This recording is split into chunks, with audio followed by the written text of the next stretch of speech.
இறைச்சி உணவு. இதில் இது நல்லது கெட்டது, இறைச்சி மிக கெடுது, வெஜிடேரியன் நல்லது அப்படியெல்லாம் முழுக்க முழுக்க சமூகம் திணித்த ஒரு விஷயம் தானே ஒழிய அறிவியல் திணித்த விஷயம் கிடையாது. இன்னும் சொல்ல போனால் சில பேர் வெஜிடேரியனாக சாப்பிட்டா தான் அது பயங்கர புத்திசாலித்தனம் வரும்லாம் சில பேர் பைத்தியகாரத்தனமாக பேசுகிறாங்க.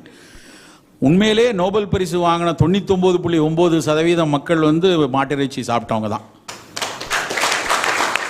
ஸோ இறைச்சி எந்த விதத்திலும் கேடான ஒரு விஷயம் இல்லை. இறைச்சிக்கான தேர்வில் இன்றைக்கு நிறைய அதுக்குள்ளேயும் வணிகம் போய் உட்கார்ந்துருக்கு. நம்ம இன்னைக்கு பிராய்லர் கோழியை எடுத்துக்கலாமே. அதாவது அந்த கோழி கூவாது, நடக்காது, பறக்காது, ஆனால் அதுக்கு கோழின்னு பேர் வச்சுருக்காங்க. எப்படின்னு தெரில. அப்படியே 65-70 நாள் ஒரு பிராய்லருக்குள்ளே வச்சு அடைச்சி அதனுடைய சதைப்பகுதி வீங்க வேண்டும் என்பதற்காக அதுக்கு செலுத்தப்படக்கூடிய ஊட்டச்சத்துக்கள் ஏராளம். அதை விட மோசமான விஷயம், நம்ம வீட்டில் நம்ம பிள்ளைக்கு அடிக்கடி சளி இருமல் பிடிக்குது அப்படின்னா